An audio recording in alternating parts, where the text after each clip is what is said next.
Okay, let's go to batters to watch. We have a lot of unders today. We'll start with some overs. So these are the matchups to watch in Major League Baseball. Vladdy Guerrero Jr. has great numbers against Carlos Rodon, hitting .667 with 2 doubles and a homer. Bobby Witt for the Royals, he's hitting .444 with the 2 doubles against George Kirby. And Bryson Stott, 4 for 6 with 3 doubles against Matt Waldron. Unders. So these are the matchups that these batters have bad numbers against. Nolan Arenado, 0 for 9 with 2 Ks against Andrew Heaney. Ketel Marte hitting .208 with 2 doubles, 8 Ks against Logan Webb. Geraldo Perdomo hitting .111 with a double and 4 Ks against Webb.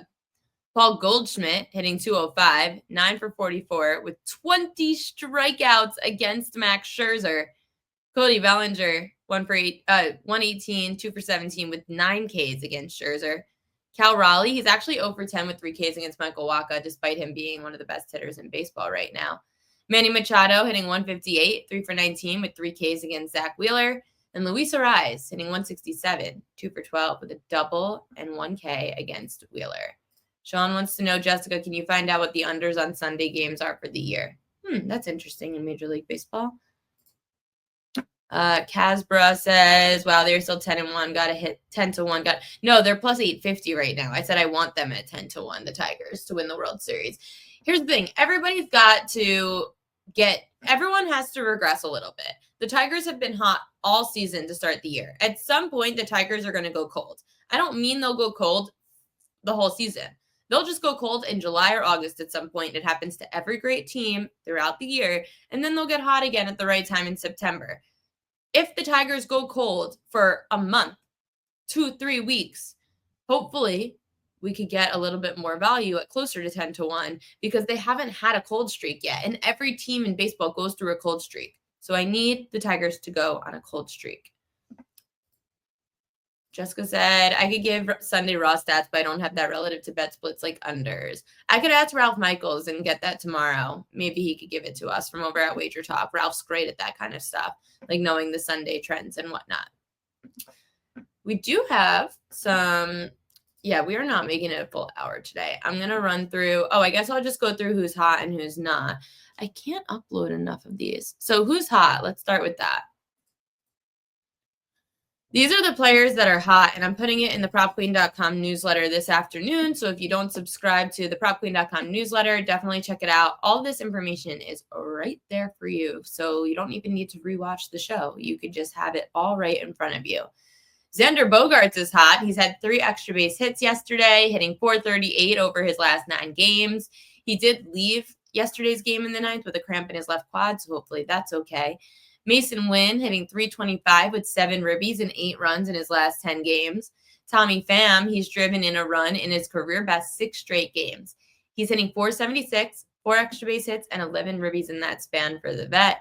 Brian Reynolds hitting .419 with 8 extra base hits, 6 ribbies, and 8 runs over a 7-game hit streak. Aaron Judge, he loves playing in Toronto. He's slugging .637 with 19 home runs and 41 RBI in 50 career games at Rogers Center. Cody Bellinger hitting .405 with 6 extra base hits and 6 ribbies in his last 10. Jazz Chisholm's been on absolute fire. He's hitting .318, 6 home runs, 18 ribbies, 14 runs scored in 23 games since coming off the IL on June 3rd. Giancarlo Stanton, he's okay, like hitting .280 against Scherzer, but 4 home runs against him, which 4 home runs out of 7 hits is great. Alejandro Kirk hitting .368 with 10 ribbies in 11 games against the Yankees. Since the start of last season, those numbers are. And in June, Kirk hitting .349 with 17 ribbies in 22 games.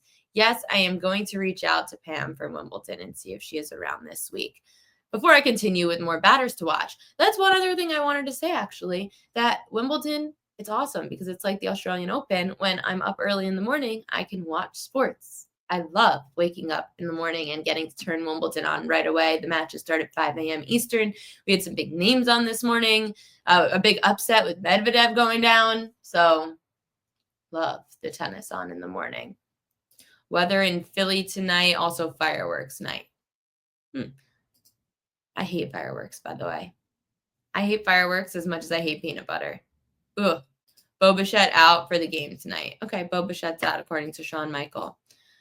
Who's hot number 2? Ellie De La Cruz hitting .424 for the Reds with 2 homers, 2 triples, 7 ribbies, and 8 runs scored in his last 8 games. Yandy Diaz, 23-game on-base streak, hitting .424 with 10 extra base hits and 16 runs scored. Brandon Lowe hitting safely in a career-best 16-game hitting streak, hitting .403 with 5 homers and 16 runs scored. Evan Carter hitting .368 with 7 extra base hits, 8 ribbies, and 12 runs scored in his last 17. Kobe Mayo should start tonight because against lefties, he has great numbers, hitting .303 with 5 extra base hits, 8 ribbies in his last 10 games. Cal Raleigh, as I mentioned, doesn't have great numbers in the matchup against Michael Wacha, but he does hit well against the Royals, hitting .333 with 3 homers, 8 ribbies in his last 11 games against Kansas City. Miguel Garcia hitting .333 on the road, which is tied for 4th best road average in Major League Baseball, which is interesting. And then Bobby Witt, as we said, he is Bobby Witt. Sorry. I was thinking, I'm like, Bo Bichette. Oh, sorry. Bobby Witt hitting safely in 19 straight road games, hitting .333 with 11 extra base hits and 11 ribbies. I hate fireworks, PQ. I live between 3 casinos in Vegas, noise pollution. It's just the noise thing.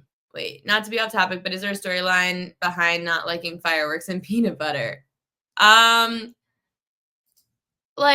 just don't. So my biggest flaw, according to most people, is that I hate peanut butter. I just hate it. I don't like the taste of anything with nuts, and people think that I'm weird because I don't like peanut butter or nuts. I also don't like fireworks, and people think that it is amazing that like fireworks are gorgeous. I sit there like this. I was at Disney World with my brother, my sister, my parents. Everyone at Disney, all the kids, the 5-year-olds, are staring up at the sky, so happy to see fireworks. There was me at the time, like 22 years old, like ears closed. If there's fireworks at a game, like a football game especially, like MetLife, they have the fireworks during the anthem. I stand there the whole anthem like this. Can't do it. Are you not coming to Ireland? I am not. I'm poor. Like, I can't afford to go to Ireland, unfortunately.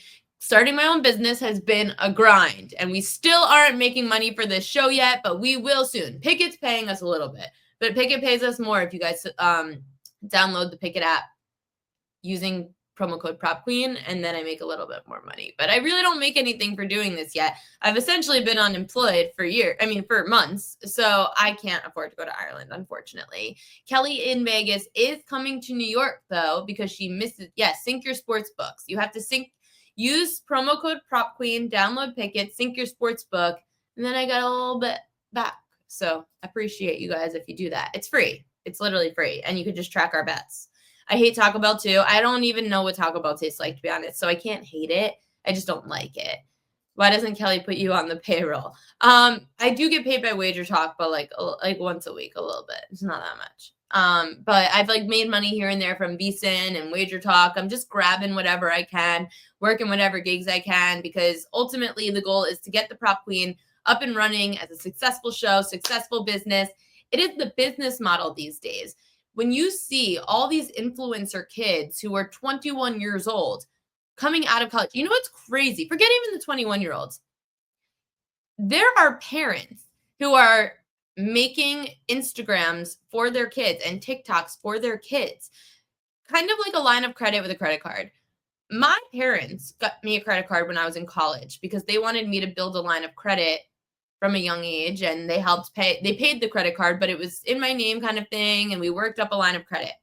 Today, these parents are making Instagrams and TikToks for their kids to build them a following so that by the time they're old enough, they can make money off their following. There are these kids, it's the Twin Stripe Reporters. You should check them out. They're so adorable. They're 2 young boys who are twin brothers. Their mom runs the account. They go around interviewing the Yankees players. They go to Yankees games. They do Yankees reports.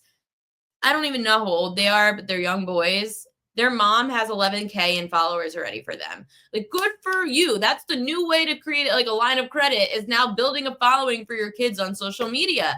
It is crazy. Mark, oh yeah, I was going to ask you. I followed you on Picket way before they sponsored you. Is there a way I could give you the credit? No, unfortunately, it's only for new users. I get the credit, but I appreciate you following me on Picket. But yes, so I do find it very intriguing that these kids now, it's just all about building up a following. I just saw this.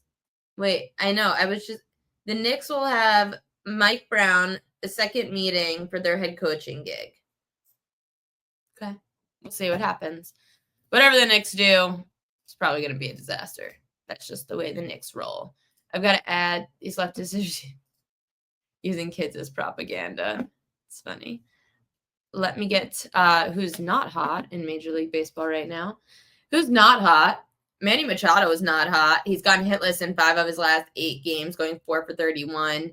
Red Sox Jarren Duran, 5 of 30, no ribbies, no stolen bases, 8 Ks in his last 8 games. Jacob Wilson, just 1 extra base hit and 3 runs scored in his last 13.